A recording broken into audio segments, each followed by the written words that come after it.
today we're going to learn a little bit about worry and stress. Now, some of you over the past few months might have worried about certain things going on in the world, might have been worried or anxious, or just found things a bit too much, whether that's being at home, whether it's missing your friends at school, or everything that we see on the news every day.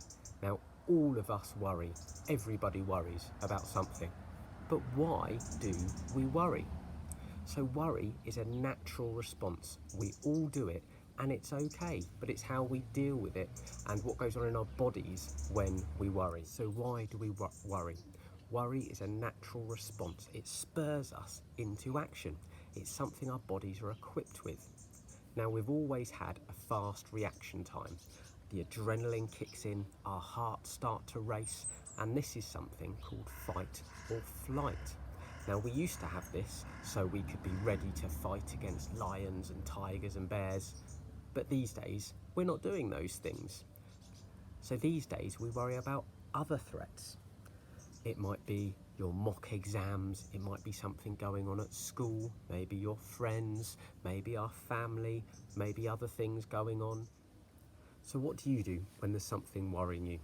Do you put your head in the sand and try to bury it and try and forget about it? Do you panic like it's always going over and over in your head? Maybe try and use it and find it useful and try and keep thinking about it. Worry is like a rocking chair. It gives you something to do, but doesn't actually get you anywhere.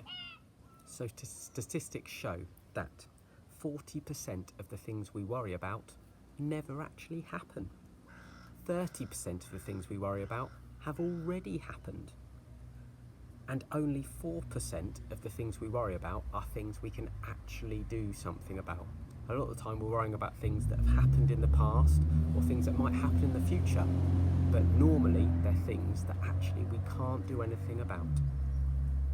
In the Bible, one of my favourite verses is in Philippians 4 verse 6, and it says, "Do not be anxious about anything, but in everything, by prayer and petition, with thanksgiving, present your requests to God."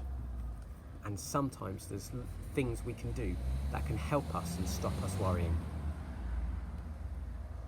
But today we're going to use this can to look at what worry can do with our bodies and use it as an example to remind us of how we can help and what we can do to help ourselves. So, has anyone here ever shaken up a can lots and lots?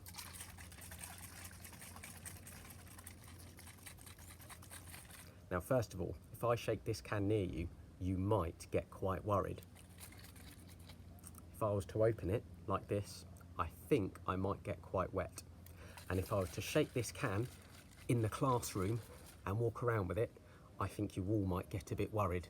Maybe your teacher would as well, that the Coke would go everywhere and get everyone all wet. But when we're stressed, we can feel a bit like that can. In here, there's lots and lots of pressure, especially because I've been shaking it up. There's going to be so much pressure in there, and sometimes we can feel like that when we are worried. I'm going to try and show you what's going on inside the can. I'm going to open up a different can. Hopefully I picked up the right one.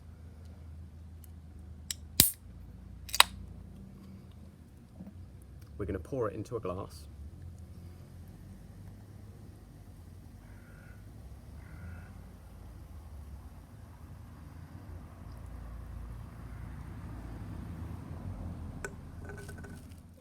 So I've poured this glass of Coke, and when you get lots of bubbles in the Cokes, when you first poured it, all the bubbles stick to the side of the glass. Maybe this is something you try at home. Works best with lemonade or something like that because you can see through it. But when we click the side of the glass, all the bubbles float to the top. Now, if I get this can that I've shaken up lots and lots and lots, there's lots of pressure in this can now, and that's what's happening in the can. All the bubbles are sticking to the side and the pressure in the can has got very, very high.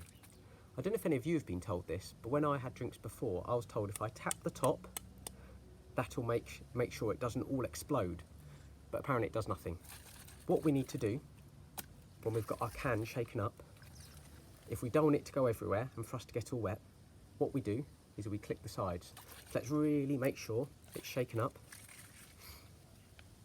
Now we're going to tap the sides and all the bubbles are going to float to the top, and then hopefully I won't get soaking wet.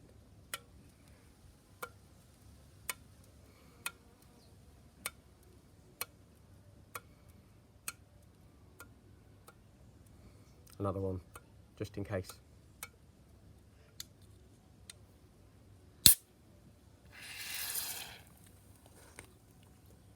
It got a little bit fizzy, but it didn't explode. Now, if we shook one of those cans up and just opened it, the Coke would have sprayed everywhere.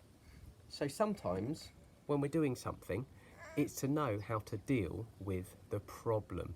And there's ways we can deal with it to make the pressure and the worry not seem so bad. Now, do you remember in that Bible verse, it said that when we're anxious or worried about something, we can pray to God. And I do that, and it really helps me.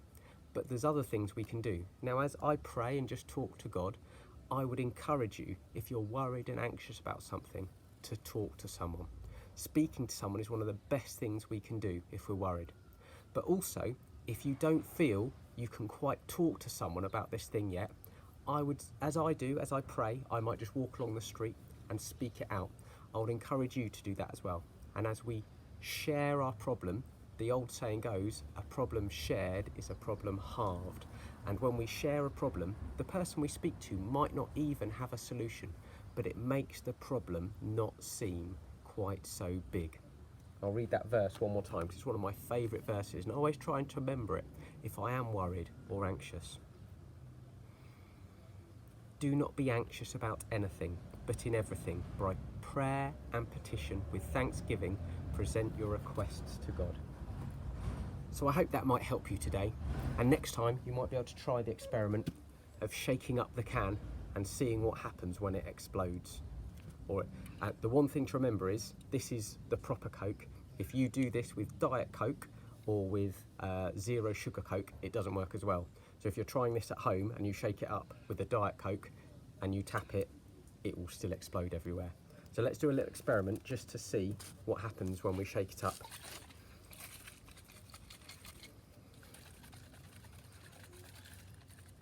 I'm going to try and not get my camera wet or to get me too wet.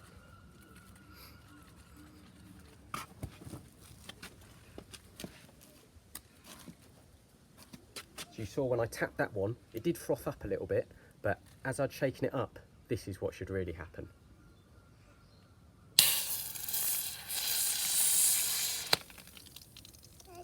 The Coke will go everywhere. It's a good thing to remember. If someone hands you a can of Coke and you think they might have shaken it up, best thing to do, tap the sides, open it up, and they'll be fooled as to why it's not exploded.